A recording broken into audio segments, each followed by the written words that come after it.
जज़ाकमुल्लाह।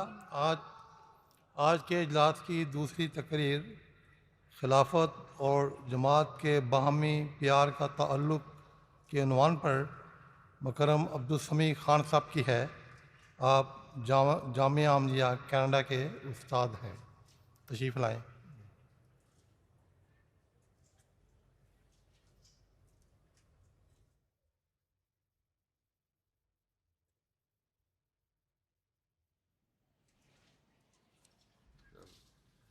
अस्सलामु अलैकुम वरहमतुल्लाहि वबरकातुहू।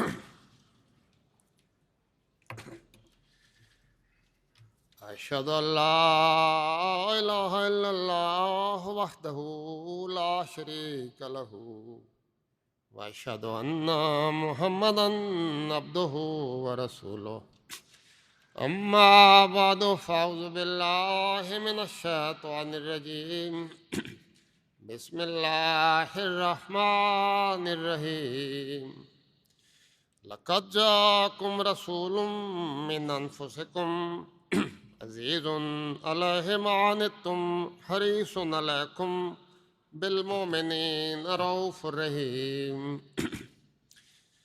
सदर मजलिस और आलमगीर अहबाब जमात, मेरी तकरीर का उन्वान खिलाफत और जमात अहमदिया के बाहमी प्यार का ताल्लुक़ है। सदर मजलिस और मज़द सामीन, खिलाफत और जमात के दरमियान मोहब्बत का वही ताल्लुक़ है जो इलाही जमातों में हुआ करता है, और जैसे कामिल नमूना हमें हज़रत अक़दस मोहम्मद मुस्तफ़ा सल्लल्लाहु अलैहि वसल्लम और सहाबा की ज़िंदगियों में नज़र आता है। आप देखते हैं कि रसूल करीम सल्लल्लाहु अलैहि वसल्लम हमेशा सहाबा की दीनी और दुनियावी फलाह के लिए सरगर्म अमल रहते हैं।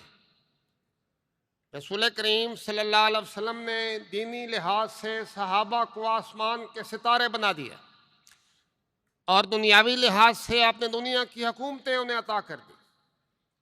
और दूसरी तरफ आप देखते हैं कि सहाबा रसूल करीम सल्लल्लाहु अलैहि वसल्लम के एक इशारे पर अपनी जान, माल, वक्त और इज्जत को कुर्बान करने के लिए तैयार रहते। हज़रत ज़ैद बिन दस्ना रज़ी अल्लाह तआला अन्हु का कौल इस पर गवाह है। हज़रत ज़ैद बिन दस्ना एक जंग में गिरफ्तार हो गए। दुश्मनों ने उन्हें शहीद करने से पहले पूछा कि क्या तुम ये पसंद नहीं करते कि तुम अपने घर में आराम से बैठे हो और तुम्हारी जगह मोहम्मद सल्लल्लाहु अलैहि वसल्लम यहाँ हमारी कैद में होते। तो उस गैरतमंद साहबी ने जवाब दिया कि मैं तो ये भी पसंद नहीं करता कि मैं अपने घर में आराम से बैठा हूँ और मोहम्मद सल्लल्लाहु अलैहि वसल्लम को मदीना की गलियों में कांटा भी चुभ जाए। ये नज़ारे आज आपको सिर्फ और सिर्फ जमात अहमदिया में नजर आते हैं। खिलाफत और जमात के दरमियान एक ऐसा रूहानी ताल्लुक़ है जिसकी कोई नज़ीर नहीं मिलती, और इसके गवाह आप सारे वो लोग हैं जो इस जलसा को सुन रहे हैं या बाद में सुनेंगे। और मेरा ये दावा बिला दलील नहीं है। हर दावा, हर दोस्ती, हर ताल्लुक़ मुश्किल के वक्त आजमाया जाता है, और आज हम इसी हवाले से इस सच्चाई का, इस दावे का जायज़ा लेंगे। 2010 में लाहौर में जमात अहमदिया की 2 मसाजिद पर हमला करके 86 अहमदियों को शहीद कर दिया गया। जमात अहमदिया के लिए यह क़यामत का लम्हा था। तब हमारे प्यारे इमाम हज़रत खलीफतुल मसीह ख़ामिस अय्यदहुल्लाह ताला बिनस्रिल अज़ीज़ ने शहदा की फैमिलियों को तसल्ली देने के लिए और उनका गम बांटने के लिए एक अज़ीम शान फैसला फरमाया। आपने तमाम शहदा के घरों में टेलीफोन किया और उन्हें तसल्ली दी। शहदा की औलादें और उनकी बीवियां कहती हैं कि उस प्यारी आवाज़ को सुनकर हमारे दिलों से दुख दूर हो गए और हमारे सीने तस्कीन से भर गए। हुजूर के इस टेलीफोन की खबर रब्बा में एक छोटी अहमदी बच्ची को मिली, तो उसने अब्बा से कहा कि अब्बा, अगर आप भी लाहौर में शहीद हो जाते तो हमारे घर भी हुजूर का टेलीफोन आता। उस दोस्त ने अपने किसी और दोस्त से जिक्र कर दिया और बात चलते चलते हज़रत खलीफतुल मसीह खामिस अय्यदहुल्लाह ताला बिनस्ल अज़ीज़ तक पहुंच गई। हज़रत खलीफतुल मसीह खामिस सैयदुल्लाह ने उस बच्ची का पता करवाया, उसको टेलीफोन किया और उसको फरमाया कि तुम्हें अपने अब्बा को शहीद कराने की कोई ज़रूरत नहीं, मैं उसके बगैर भी तुम्हारी ये ख्वाहिश पूरी कर देता। हजरत अमीरुल मोमिनीन, हजरत अमीरुल मोमिनीन, हजरत खलीफतुल मसीह अल खामिस।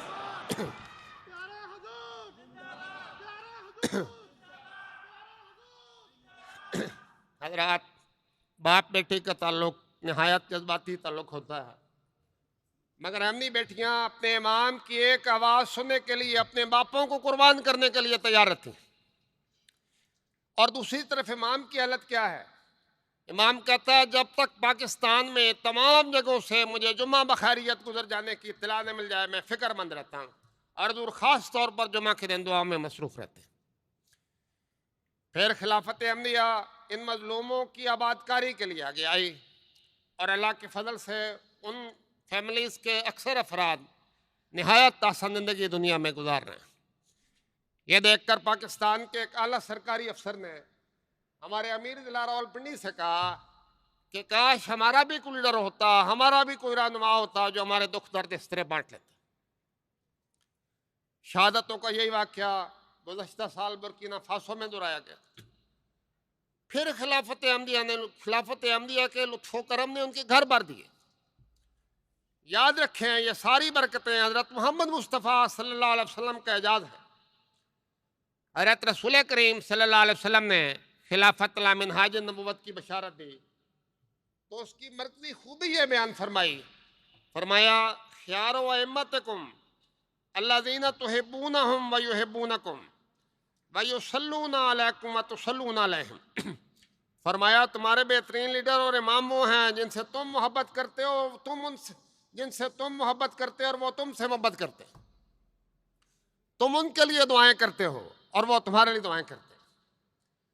खिलाफत राशिदा के बाद, खिलाफत राशिदा के पहले दौर के बाद ये अज़ीमुश्शान नेमत मसीह मऊद अलैहिस्सलाम के ज़रिए 1400 साल बाद फिर जमात अहमदिया को अता हुई है और जमात इसकी बरकतों का रोज़ मुशाहदा कर रही। हज़रत खलीफतुल मसीह अव्वल के ज़माने में हैदराबाद दक्कन में सैलाब आया, हिंदुस्तान का इलाका है जिसमें कुछ अहमदियों के घरों को भी नुकसान पहुंचा। हज़रत खलीफतुल मसीह अव्वल रज़ी अल्लाह ताला अन्हु ने उस ज़माने में मुतवातर तारे देकर उन अहमदियों के हाल से अपने आप को बाखबर रखा, लेकिन फिर भी तसल्ली नहीं हुई। तब हुजूर ने एक अहमदी को स्पेशल कादियान से भेजा और कहा उन अहमदियों की जाकर खबर लो और जो मदद हो सकती है उनकी मदद की जाए। हज़रत खलीफतुल मसीह अव्वल आमतौर पर भी दुआओं में मसरूफ़ रहते थे, लेकिन जुमा के दिन जुमा की नमाज से लेकर मगरिब की नमाज तक ख़ास तौर पर दुआओं में मसरूफ़ रहते थे।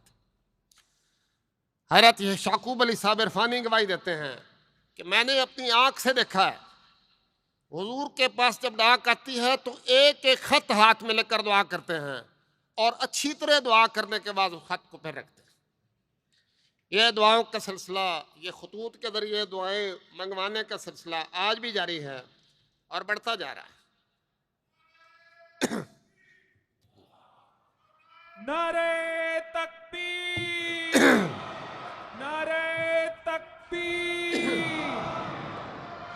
हजरत मोहम्मद मुस्तफ़ा गुलाम अहमद की खिलाफत अहमदिया, हजरत अमीरुल मोमिनीन हज़रत मुस्लिम मऊद रज़ी अल्लाह ताला अन्हु ने तो खिलाफत का तारुफ ही ये कराया था कि तुम्हारे लिए एक शख्स दुआएं करने वाला, तुम्हारे लिए तड़प रखने वाला, तुम्हारे लिए दर्द रखने वाला, रातों को खुदा के हजूर चिल्लाने वाला है, और यह काम सिर्फ खलीफा का है, किसी अजमन का नहीं। अब देखें हज़रत मुस्लिम मऊद के एक दो वाक़यात आपकी खिदमत में अर्ज़ करता हूँ। हुजूर ने कादियान से हिजरत से पहले, पाकिस्तान हिजरत से पहले अहमदियों की अमानतों को लाहौर भिजवा दिया, जिनके नतीजे में बहुत से अहमदियों को अपनी नई ज़िंदगी शुरू करने में मदद मिल गई। हज़रत खलीफतुल मसीह सानी कादियान से जब काफ़िले आ रहे थे तो हुजूर उनकी बखैरियत पाकिस्तान आमद के लिए रोज़ाना उस ज़माने में 25 रुपया सदका दिया करते थे, और उनकी आमद के वक्त कुरान करीम की तिलावत करते थे और बेकरारी की वजह से बैठ नहीं सकते थे, टहल टहल कर बुलंद आवाज से तिलावत किया करते थे। हज़रत मुस्लिम मऊद रजी अल्लाह अन्हु की अज़वाज में से एक ने घर में कालीन बिछाया, वो बहुत कीमती नहीं था, लेकिन एक गरीब सी औरत आई, अपने गंदे पाँव लेकर उस कालीन पर आ गई, अरे साहब से मिले, अपना काम किया, वापस चली गई। लेकिन हज़रत मुस्लिम मऊद ने महसूस किया कि घर वालों में से किसी ने इस बात का बुरा मनाया है कि इस औरत की वजह से हमारा कालीन गंदा हो गया। हज़रत मुस्लिम मऊद ने ये एहसास होते ही ये खादमा को बुलाया और फरमाया कि अभी इस कालीन को मेरे घर से बाहर निकाल दो, ये मेरे और मेरी जमात के दरमियान हायल हो रहा है। हज़रत साहबजादा मिर्ज़ा मुज़फ़्फ़र अहमद साहब मुल्तान में डिप्टी कमिश्नर थे। हुजूर वहाँ तशरीफ़ ले गए तो उनके घर में देखा कि बेहतरीन फर्नीचर पड़ा हुआ। हज़रत मुस्लिम मऊद ने उन्हें नसीहत की कि मियाँ, अपने इस फर्नीचर को अहमदियों और अपने दरमियान मुलाकात में हरगिज़ हायल ना होने देना। हज़रत मुस्लिम मऊद के बच्चे दूसरे बच्चों के साथ ग्राउंड में खेल रहे थे कि हुजूर के एक बेटे ने, बच्चे खेलते हुए लड़ पड़ते हैं, एक बच्चे ने एक यतीम बच्ची को थप्पड़ मार दी। हज़रत मुस्लिम मऊद देख रहे थे। हज़रत मुस्लिम मऊद ने फ़ौरन उन दोनों बच्चों को बुलाया और उस बच्ची से फरमाया कि मेरे बेटे के मुंह पर इसी तरह थप्पड़ मार। वो बच्ची तो ये जुर्रत ना कर सकी, लेकिन हज़रत मुस्लिम मऊद ने अपने बेटे से फरमाया कि मैं इस यतीम बच्ची का बाप हूं, अब अगर तुमने इस पर हाथ उठाया तो मैं तुम्हें सख्त सजा दूंगा और इसकी हरगिज़ कोई माफी नहीं। इसलिए हज़रत खलीफतुल मसीह सालिस रहमहुल्लाह ताला फरमाया करते थे कि खिलाफत और जमात एक ही वजूद के दो नाम। हज़रत खलीफतुल मसीह सालिस रहमहुल्लाह ताला एक रात देर तक टहल रहे थे, रात बहुत देर गए। प्राइवेट सेक्रेटरी ने पूछा कि हुजूर क्या बात है, तो फरमाया कि रोज़ाना एक अहमदी बच्ची मुझे अपने किसी मकसद के लिए दुआ का ख़त लिखती थी, आज उस बच्ची का ख़त नहीं आया, मैं इसलिए परेशान। 1974 में अहबाब जमात जिन दुखों से गुजर रहे थे उनका खलीफा भी उनके साथ था। हज़रत खलीफतुल मसीह सालिस कई रातें मुसलसल जाग जाग कर उनके लिए दुआएं कर रहे थे। मुझे साहबजादा मिर्ज़ा गुलाम अहमद साहब ने बताया कि उन दिनों वो हुजूर के प्राइवेट सेक्रेटरी थे। अमीर साहब जिला गुजरांवाला का फ़ोन आया कि हुजूर की खिदमत में ये इतला कर दें कि दुश्मन ने चारों तरफ से अमनियों का घेराव कर लिया है और अब मैं एक मकान में इकट्ठे हैं, हुजूर हमारे लिए दुआ करें। हुजूर दुआ में लग गए, बाकी काम छोड़ दिए। थोड़ी देर बाद फिर फ़ोन आया कि हुजूर खतरा और बढ़ गया है, हुजूर हमारे लिए और दुआ करें। हुजूर दुआ में लगे रहे। थोड़ी देर के बाद अमीर जिला साहब का फिर फ़ोन आया कि हुजूर की खिदमत में हमारा आखिरी सलाम रद्द कर दें, अब हमारे लिए बचने की कोई सूरत नहीं रही। हुजूर भी अपने जज्बात पर काबू न रख सके। हुजूर उठे और साथ वाले कमरे में जाकर सजदे में गिर गए और बहुत देर बाद जब सर उठाया तो गुजरांवाला से ही फ़ोन आया कि अल्हम्दुलिल्लाह खतरा टल गया है और सब अहमदी बखैरियत। इस तरह खिलाफत अहमदिया है, मौत के मुंह से अपने मुत्तबईन को खींच ली। रिसाला लाहौर के अमनी एडिटर मुकर्रम साकिब ज़ेबी साहब और रिसाला लाहौर के गैर अमनी प्रिंटर मियाँ मोहम्मद शफी साहब पर सरगोदा में एक मुकदमा दायर हुआ जमात की वजह से। लाहौर से सरगोदा जाते हुए ये दोनों रास्ते में रुके। हज़रत खलीफतुल मसीह सालिस ने खाना पेश फरमाया, दुआएं दी और सुबह रुखसत करते हुए फरमाया कि उम्मीद है आप जल्द बरी हो जाएंगे। उस पर मियाँ मोहम्मद शफी साहब कहने लगे कि हुजूर हम बरी तो हो जाएंगे लेकिन 3 साल बाद, यानी 3 साल की कैद के बाद तो बरी हो ही जाएंगे। हुजूर खामोश रहे। ये दोनों सरगोदा चले गए। अल्लाह ताला के फजल से हुजूर की दुआओं ने रंग दिखाया। अदालत ने उन दोनों को बाइज्जत बरी कर दिया। रब्बा वापस पहुंचे, अरे साहब की खिदमत में हाजिर हुए तो हुजूर ने फरमाया मैं तो आपका इंतज़ार कर रहा था और मैंने आपकी आमद के इंतज़ार में खाना भी नहीं खाया, आप बैठे मैं शुक्राने के नवाफिल पढ़ कर आता। नारे तकबीर, खिलाफत अहमदिया। साहब मियां मोहम्मद शफी साकिब देरवी साहब की रिवायत है कि मियां मोहम्मद शफी साहब धाड़े मार मार कर रोने लगे और कहने लगे, आज मुझे पता लगा है कि तुम अपने इमाम के इस कदर शदाई क्यों हो। ऐसी मोहब्बत तो मैंने अपने सगे इमाम आप में भी नहीं देखी जो तुम्हारे इमाम के दिल में तुम्हारे लिए। खिलाफत राबिया के दौर में जब कलमा मुहिम के दौरान कैदो बंद की सऊबतें नहीं बर्दाश्त कर रहे थे तो हजरत खलीफतुल मसीह राबिया के जिक्र मुंह से बारहा हमने असीरान का जिक्र सुना। हजूर की आवाज़ उनका तज़किरा करते हुए भर्रा जाती थी, आंखों में आंसू आ जाते थे। एक दफ़ा हजूर को मछली पेश की गई जो हजूर को बहुत पसंद आई। हजूर को अपने मजलूम भाइयों की याद आ गई और फरमाया कि मेरे नसीरान को भी मछली फराम की जाए और हर कीमत पर की जाए। चुनांचे इसकी तामील की गई और अब असीरान की आंखों से आंसुओं के दरिया बह रहे थे। साहिवाल के असीरान को मौत की सांस सुनाई गई थी, इसलिए उनका दुख तो हद से ज्यादा था। हजूर ने उनके लिए तो खास नज़म भी कही, जो दर्द सिसकते हुए हरफों में ढला है शायद कि ये आगोश जुदाई में पला है। और इस नज़म के आखिरी शेर ने तो कुरान मचा दिया, खैरात कर अब उनकी रिहाई मेरे आका, कशकौल में भर दे जो मेरे दिल में भरा है। अल्लाह ताला ने अपने फजल से और हजूर की दुआओं से उसके कल को भर दिया और वो सारे असीरान रिहा होकर हजूर से आ मिले और हजूर को उनकी रिहाई की खबर भी दी गई थी। और आज कई इस जलसा में खिलाफत और जमात की बेनज़ीर मोहब्बत की गवाही दे रहे हैं। 1984 में हुकूमती पाबंदियों की वजह से हजरत खलीफतुल मसीह राबिया को पाकिस्तान छोड़ना पड़ा। 26 अप्रैल को ऑर्डिनेंस जारी हुआ और 27 को जमा था। हुजूर मस्जिद अक्सा में तशरीफ़ लाए मगर हुजूर ने जुमा की नमाज नहीं पढ़ाई और एक और साहिब ने वकल आके मशर पर जुमा पढ़ाया। मैंने देखा कि हुजूर मर पर तशरीफ़ लाए जुमे से पहले अजान नहीं हुई, हुजूर ने दाएं से बाएं हाथ लाया, मंजर आज भी मेरे सामने है, दाएं से बाएं और बाएं से दाएं हाथ लाया खामोशी के साथ। जबान खामोश थी मगर आंखों की नमी और सुर्खी मुझे साफ नजर आ रही थी। अहमदी बेकरार हो गए। अहमदी कैसे बर्दाश्त कर सकते थे कि उनका महबूब इमाम उनके सामने और उसको सलाम करने की भी इजाजत ना हो।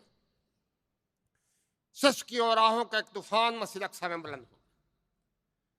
हुजूर नीचे उतरे, दूसरे हम जुमा पढ़ाया, नमाज पढ़ाई, उसके बाद फिर हुजूर मर तशरीफ लाए और इसी तरह हुजूर ने दाएं से बाएं खामोशी से हाथ लाया और नामुमकिन था हमारे लिए कि अपने जज्बात पर काबू रख सके।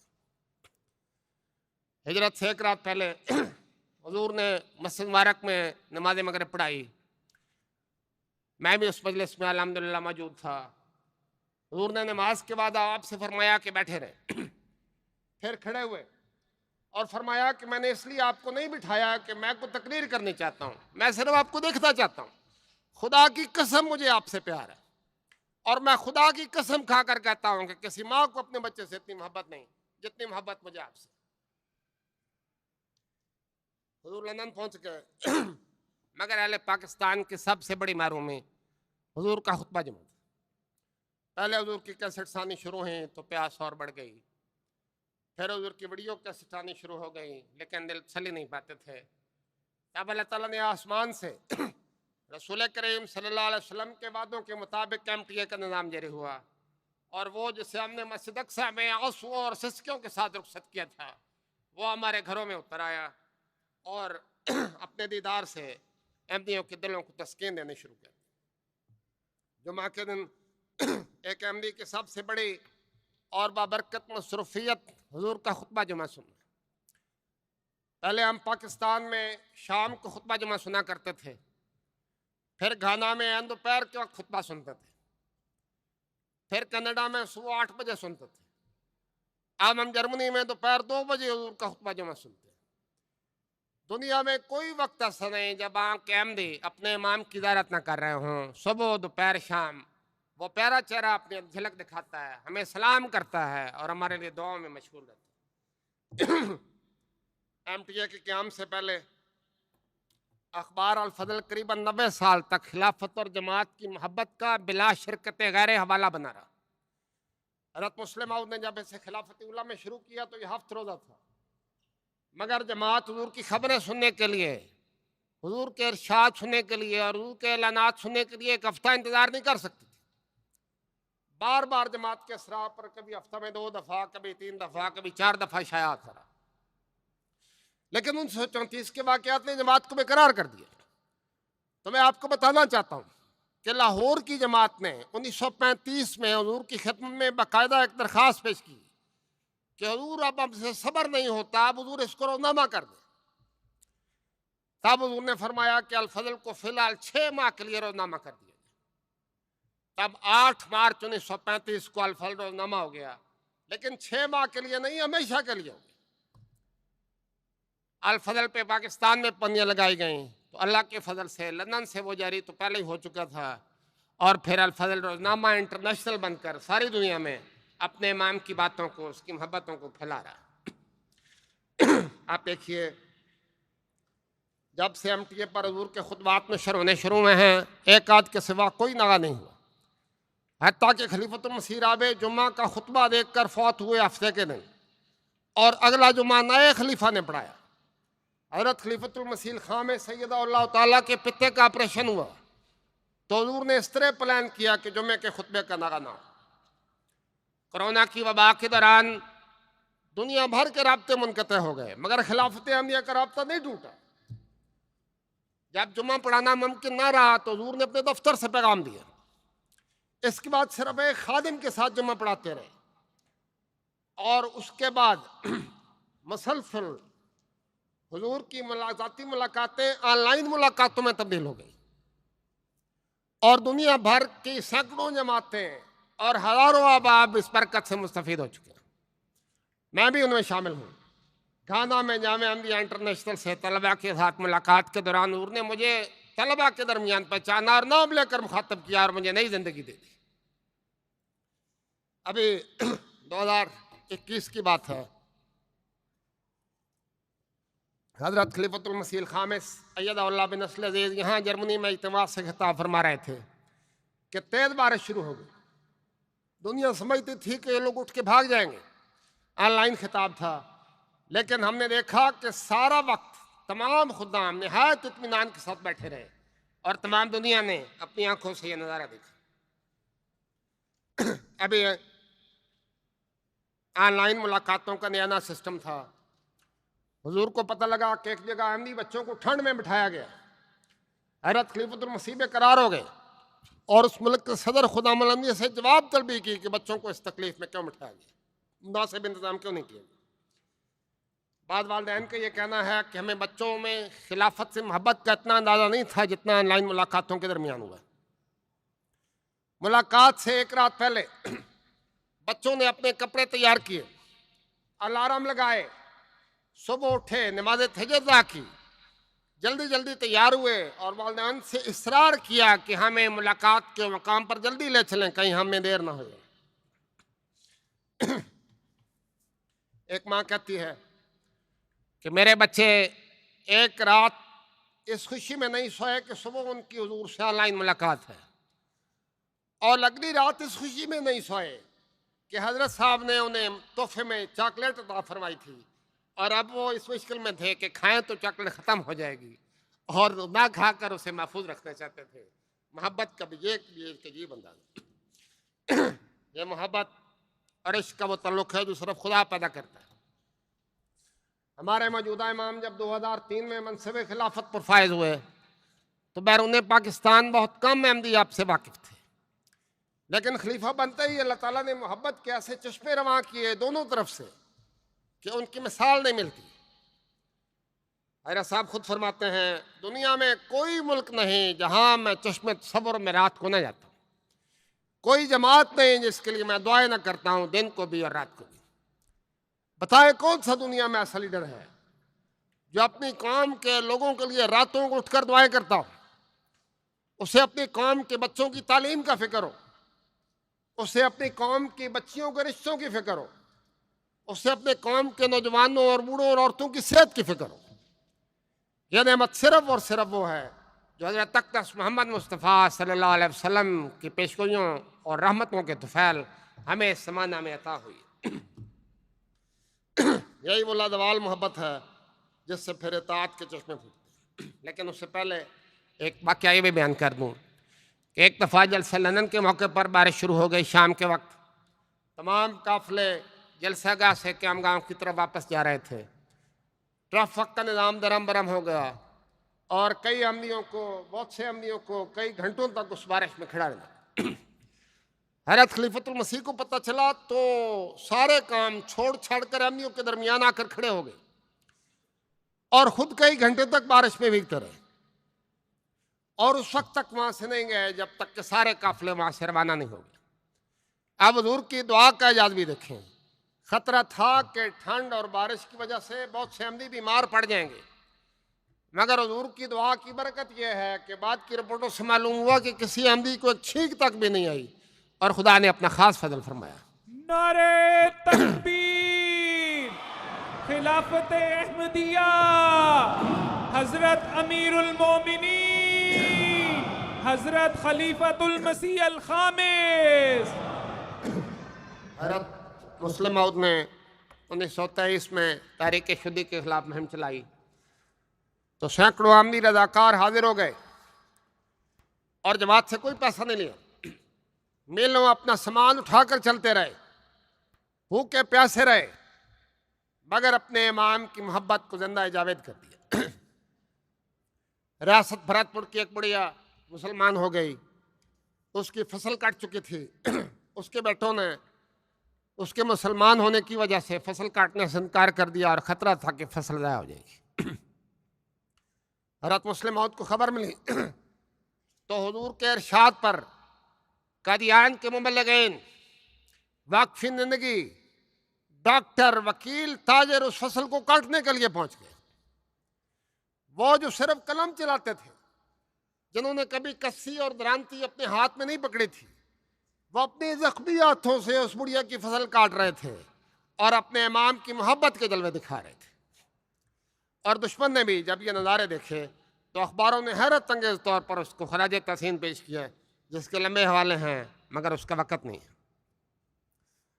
1970 में हज़रत खलीफतुल मसीह सालिस ने नुसरत जहाँ स्कीम का ऐलान किया, जिसमें डॉक्टर और इंजीनियर्स बहुत से उन्होंने हिस्सा लिया।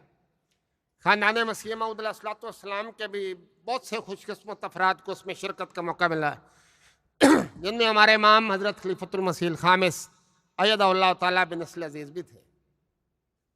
अरे सब घाना तशरीफ़ लाए।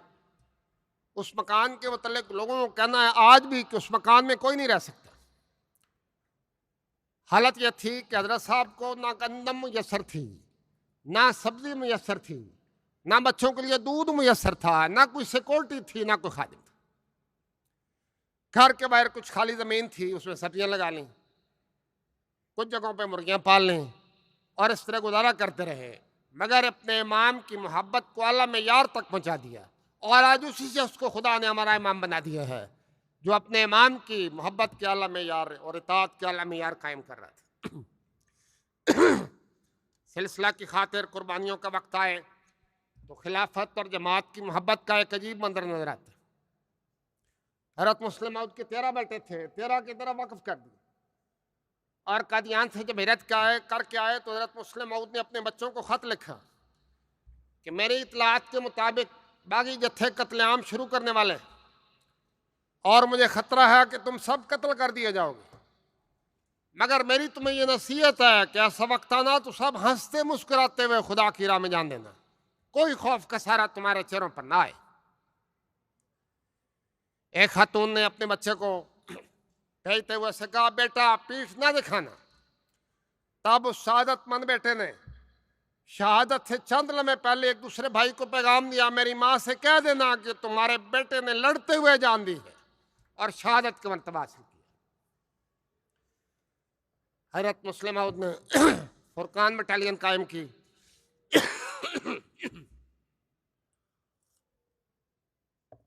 और उसका निगरान हज़रत साहबजादा मीर नासिर अहमद साहब को मुकर्रर किया।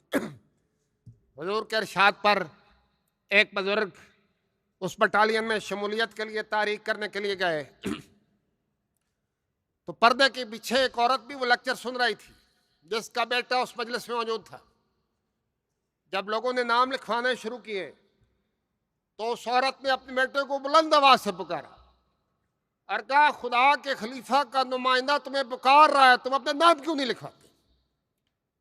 हजरत मुस्लिम मऊद रजी अल्लाह तआला अन्हु को जब ये खबर मिली तो हुजूर ने दुआ की कि ए खुदा, अगर किसी बच्चे के जान लेना मुकद्दर है तो मेरे बेटे की जान लेना और इस बच्चे को जिंदा रखना। अल्लाह ताला ने ऐसा फजल फरमाया कि हुजूर के बच्चे भी सलामत आ गए और उस बेवा खातून के बच्चा भी वापस आ गया। जब भी जमात गैर मामूली इब्तलाओं से गुजरती है तो खुलफाए सिलसिला जमात के नाम सलाम और पैगाम भिजवाते हैं।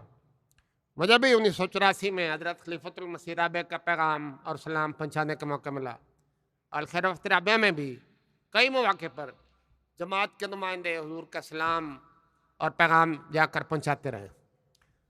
टोगो के दारुल हुकूमत लोमे से 100 किलोमीटर दूर एक गांव है जो आज भी बिजली और पानी से महरूम है, कोई सड़क भी नहीं है और उस तक पहुंचने के लिए 15 किलोमीटर पैदल चलना पड़ता है। जमात का नुमाइंदा हुजूर का सलाम पहुंचाने के लिए उस आदमी के घर में पहुंचा तो देखा कि वह एमटीए चल रहा था। तो उस नुमाइंदा ने हैरान होकर पूछा कि तुम्हारे यहाँ तो बिजली भी नहीं है और तो एमटीए लगाया हुआ। उसने कहा, यहाँ बिजली तो नहीं है, लेकिन मैंने 2016 या 17 में काफ़ी रकम जमा करके सोलर सिस्टम लगवाया है, माज इस मकसद के लिए कि मैं हुजूर की ज़ियारत कर सकूं और हुजूर का खुतबा जुमा सुन सकूं। खिलाफत और जमात की मोहब्बत की एक मिसाल ये भी है कि जमात ने 1939 में खिलाफत जुबली के मौका पर 3 लाख रुपया हज़रत मुस्लिम मऊद की खिदमत में, मुस्लिम मऊद की खिलाफत के 25 साल पूरे हुए थे, 3 लाख रुपया तोहफे के तौर पर पेश किया। हुजूर ने वो सारी रकम जमात के तालीमी और तरबियती कामों में सरफ फरमा दी और ज़हीन तलबा को वज़ाइफ देना का भी ऐलान किया। और ये अमर कितना अजीम शान है कि वो वजीफ़ा लेने वालों में डॉक्टर अब्दुल सलाम साहब भी शामिल थे। एक लंबे अरसे के बाद डॉक्टर सलाम साहब को जब नोबेल प्राइज़ मिला तो हज़रत खलीफतुल मसीह सालिस ने ऐलान फरमाया कि किसी ज़हीन बच्चे को ज़ाया नहीं किया जाएगा। और आज भी सैकड़ों अहमदी बच्चे और बच्चियाँ जमात के जारी करदा तालीमी निज़ाम से इस्तिफ़ादा करते हुए वज़ीफ़े हासिल कर रही हैं और तालीम के मैदान में आगे बढ़ते चले जा रहे हैं और बच्चियाँ भी बढ़ती चली जा रही हैं।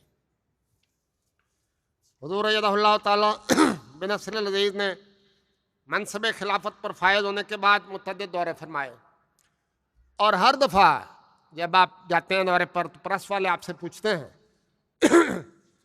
कि आपके दौरे का मकसद क्या है, तो हुज़ूर बड़े इत्मीनान से फरमा देते हैं कि मेरे दौरे का पहला मकसद अहबाब जमात से मिलना, बाकी सब बातें बात की। हुज़ूर ने कोविड से पहले 2018 तक जो दौरे फरमाए उनका एक छोटा सा जायज़ा मैंने मुरतब किया है। आपने 29 ममालिक का सफ़र किया और कई ममालिक में बार बार गए, इस तरह उनकी तादाद 109 बनती है। दौरे के अयाम 1071 हैं, यानी करीबन 3 साल। हुज़ूर ने इनमें 42 मसाजिद का संग बुनियाद रखा और 103 का इफ्तिताह किया और जिन अहमदी अहबाब से इनफरादी या इज्तिमाई मुलाकात की उनकी तादाद 1,86,678 है। यह 2018 तक की अदाद शुमार है। दफ्तरी मुलाकातें इसके अलावा हर आने वाले के एजाज़ में उठकर खड़े होना, सबका हाल पूछना, बच्चों में चॉकलेट तकसीम करना, बड़ों के मसाइल सुनना और उनको हल करने की कोशिश करना और फिर वापसी पे तस्वीर खिंचवाना और सब के लिए उठकर खड़े होना, ये सब थका देने वाले काम। लेकिन खिलाफत और जमात की बाहमी मोहब्बत ये नहीं देखते। लोग अपने इमाम की एक मुलाकात के लिए सालों इंतज़ार करते हैं, हज़ारों किलोमीटर का सफ़र इख्तियार करते हैं। करम अब्दुल माजिद साहब ताहिर साहब वकील तफसीर में हैं, हुज़ूर के दौरे की रिपोर्टें मुरतब करते हैं। इनके दौरे की हर रिपोर्ट में मैं देखता हूँ कि फ़लाँ जमात से इतने अहबाब 1000 किलोमीटर का, इतने अफराद 1200 किलोमीटर का सफ़र कर हुज़ूर से मिलने के लिए आए और मुलाकात का वक्त क्या होता है, 1 मिनट 2 मिनट, इससे ज़्यादा वक्त मुयसर ही नहीं होता। यह है वो मिसाली मोहब्बत जिसकी दुनिया में कोई नज़ीर नहीं पाई जाती। 2013 में हुज़ूर जलसा सालाना ऑस्ट्रेलिया के लिए तशरीफ़ ले गए हुजूर नमाज पढ़ाकर, हुजूर की नमाज पढ़ाकर बाहर निकले तो एक अहमदी अचानक सामने आ गया और उसने कहा, हुजूर मेरे बेटे की आमीन करवा दे। उन्होंने फरमाया, आमीन की तकरीब तो शाम को है, अब शाम को अपने बच्चे को ले आए। उन्होंने कहा, नहीं हुजूर मेरी वापसी है शाम को, अभी कुछ मेरी मदद फरमाए। हुजूर ने बताया, अभी अपने बच्चे को ले आओ और अपने घर के सामने खड़े खड़े उस बच्चे की तकरीब आमीन करा दी और उस बच्चे का दिल खुशी से भर दी। मैंने एक बार मुलाकात में कुछ पेन पेश करके हुजूर की खिदमत में अर्ज़ किया, हुजूर इनके लिए दुआ कर दें अपने हाथ में लेकर। हुजूर ने बनाया तो बहुत थोड़े, दराज से कुछ और पेन निकाले और मुट्ठी भर कर मुझे अता फरमाए, जो फिर बाद में मैंने अपने दोस्तों में अजीज़ों में तकसीम कर दी। अब जमात के घरेलू सुकून के बारे में हुजूर किस कदर फ़िक्रमंद हैं, इसका अंदाज़ा दारुल क़ज़ा को दी जाने वाली हिदायत से फरमाइए। हुजूर ने जमात के कादियों से फरमाया, जब शादी ब्याह के झगड़े सुन रहे हों तो आपका पहला हदफ यह होना चाहिए कि अहबाब जमात में मियाँ बीवी में सुलह हो जाए और हर काजी फैसला से पहले 2 नफ़रों को। कनाडा की एक खातून के हालात अपने खामन से इतने नाखुशगवार हो गए कि उसे तलाक का फैसला कर लिया। हुजूर से मुलाकात के लिए हाजिर हुई, सारी बात बताई। हुजूर ने फरमाया, तुम्हारा खामन क्या करता है? उसने कहा, जी मेरा खामन तो सुलह करना। फरमाया, फिर तुम सुलह कर लो, अल्लाह ताला इस उम्र का डालेंगे। उसके दिल पर इतना असर हुआ कि वो मुलाकात के कमरे से बाहर निकली और फ़ौरन अपने खामन को फ़ोन किया और उसकी सुलह उससे कर ली और अब वो दोनों मोहब्बत और प्यार की बहुत अच्छी ज़िंदगी गुजार रहे हैं। हुजूर 2018 में खिलाफत जुबली जलसा के लिए कादियान तशरीफ़ ले गए, मगर मुल्की हालात ऐसे हो गए कि कादियान का जलसा कैंसिल करना पड़ा। एक सरकारी एहलकार ने हुजूर से कहा कि अगर हुजूर पसंद फरमाएं तो महदूद पैमाने पर आपके लिए सिक्योरिटी का बंदोबस्त किया जा सकता है, मगर हुजूर ने फरमाया, मेरी सिक्योरिटी तो ज़रा हकीकत खुदा ताला करता है, लेकिन मेरे इर्द गिर्द हज़ारों अफराद मौजूद रहते हैं और मैं एक जान की खातिर सैकड़ों अहमदियों की जानों को ख़तरे में नहीं डाल सकता। इस तरह हमारा इमाम हमारे लिए बेकरार रहता है। हुजूर गुज़श्ता साल अमेरिका तशरीफ़ ले गए। एक साहब बयान करते हैं कि मैं हुजूर की इक्तिदा में फजर की नमाज़ पढ़े एक दरवाजे से बाहर निकला तो देखा कि एक दूसरे दरवाजे के बाहर लंबी लाइन लगी हुई है जिसमें करीबन 100 के करीब अफराद थे। तो उसने पूछा, इनको क्या हुआ? तो बताया गया कि ये नमाज जुमा पढ़ने के लिए करीबन 7 घंटे पहले इस कतार में आकर खड़े हो गए हैं ताकि हुजूर के कुर्ब में आकर नमाज जुमा अदा कर सकें। क्या इस मोहब्बत की कोई मिसाल दुनिया के दूसरे मजहबी या सियासी या और किसी लीडरों में मिल सकती है? कितना ही लोग थे जो बे औलाद थे और हुजूर की दुआ के तुफैल उनको औलाद मिली, औलाद नरीना अता हुई। कितने बेरोज़गार और माली तंगी में मुब्तला थे जिनको हुजूर की दुआओं से दौलत मिली, मकान मिले, खुशहाली मिली। कितने ही गैर मुल्कों में पनाह की तलाश में थे और मायूसी की आखिरी हदों को छू रहे थे।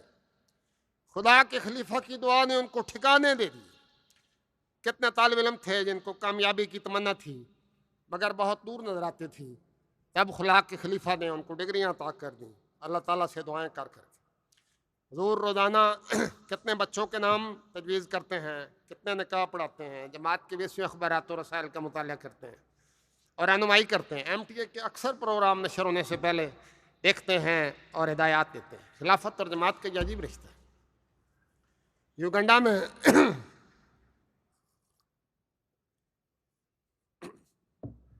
युगांडा में जब हुजूर दौरे पर एयरपोर्ट पर गाड़ी से बाहर निकले तो एक औरत अपने 2-2.5 साल के बच्चे को उठाए हुए थी और हुजूर की गाड़ी के साथ साथ दौड़ती चली जा रही थी। वो अपने बच्चे का मुंह बार बार हुजूर की तरफ करती थी ताकि वो बच्चा देख ले हुजूर। लेकिन बच्चा तो बच्चा होता है। उस औरत को धक्के भी लगे, गिरती पड़ती वो गाड़ी के साथ दौड़ती चली गई ताकि उसके बच्चा हुजूर को देख ले। आखिर उस बच्चे ने हुजूर को देख लिया और मुस्कुराया। तब उस औरत की जान में जान आई और वह पुरस्को हज़रत खलीफतुल मसीह खामिस अय्यदहुल्लाह ताला बिन अज़ीज़ ने खुद ये वाक़या बयान करके फरमाया, जब तक ऐसी माएँ मौजूद हैं जिनकी गोदों में खिलाफत से मोहब्बत रखने वाले ऐसे बच्चे परवान चढ़ते रहेंगे, खिलाफत अहमदिया को कोई खतरा नहीं। आज मैं आप सब की नुमाइंदगी में अपने इमाम की खिदमत में ये अर्ज करता हूं कि आज भी ऐसी माएँ मौजूद हैं, आज भी ऐसे बाप मौजूद हैं, और सिर्फ यहाँ नहीं सारी दुनिया में मौजूद हैं, जिनकी हर सांस खिलाफत अहमदिया के साथ चलती, जिनकी हर खुशी इस बात में है कि खुदा का खलीफा उनसे खुश हो, जो अपने इमाम के साथ हंसते हैं और मुस्कुराते हैं, जो अपने इमाम के साथ रोते हैं। वो अपने इमाम को बेकरार देखते हैं तो खुद भी बेकरार हो जाते हैं और उनका खलीफा उनके लिए बेकरार रहता है। जब तक जमात अहमदिया में खिलाफत से मोहब्बत रखने वाले ऐसे माँ बाप मौजूद हैं, हुजूर की बात यकीनन सच्ची है, खिलाफत अहमदिया को इंशाल्लाह कोई खतरा नहीं। नारा तकबीर, खिलाफत अहमदिया, खिलाफत अहमदिया। बस आप जब हर दफा ये नारा लगाते हैं कि खिलाफत अहमदिया जिंदाबाद, तो आप खिलाफत से अपनी मोहब्बत की तजदीद कर रहे होते हैं। खिलाफत की मोहब्बत के साथ जो तकाज़े वाबस्ता है उनको पूरा करना भी ज़रूरी है। जिस तरह हुजूर ने खुतबा जुमा में हमें तवज्जो दिलाई और बहुत सी बातों का जिक्र किया, तभी सच्ची मोहब्बत हमारे काम आएगी। अल्लाह करे कि ये मोहब्बत जिंदा रहे। अरबों की दुनिया में एक खुदा का खलीफा है जिसकी दुआएं कसरत से अर्श पर सुनी जाती हैं, जिसको दुआ का खत लिखकर एक मुसीबत ज़्यादा इंसान तो रात को चैन की नींद सो जाता है, मगर वो दर्द का मारा सारी रात उसके लिए बेचैन रहता है, जिसके मशवरे आसमानों से तायद याफ्ता होते हैं, जिसकी खुदा तायद पर कमरबस्ता होता है, और जो मुस्तकबिल के खतरात भांप कर जमात को पहले ही सिरात मुस्तकीम पर कायम कर देता है। उसके दिल में अपनी जमात के लिए खुसूसन और आलम इंसानियत के लिए अमूमन एक ठाठे मारता हुआ समंदर मौजूद है। अल्लाह ताला ने हमें ये नेमत अता की है। अब हमारा फ़र्ज़ है कि अब हम इस नेमत की कदर करते रहें। अल्लाह ताला हमारी और खिलाफत की मोहब्बत को हमेशा कायम रखे। और जिस तरह हज़रत मुस्लिम ने फरमाया था, ये मेरी आवाज़ नहीं खुदा की आवाज़ है, मैं खुदा की आवाज़ को तुम तक पहुँचा रहा हूँ। खुदा करे तुम दुनिया में भी इज़्ज़त पाओ और आखिरत में इज़्ज़त पाओ। अल्लाह करे कि हमारी ये मोहब्बत हमेशा ज़िंदा रहे और नए नए फल हमें खिलाती रहे। अल्लाह ताला हमारे साथ हो। जज़ाकुमुल्लाह खैर। नारा तकबीर, नारा तकबीर। हजरत मोहम्मद मुस्तफ़ा, हजरत खातमुल अंबिया, गुलाम अहमद की, गुलाम अहमद की, खिलाफत अहमदिया, खिलाफत अहमदिया। हजरत अमीरुल मोमिनीन, हजरत खलीफतुल मसीह अल खामिस। नारा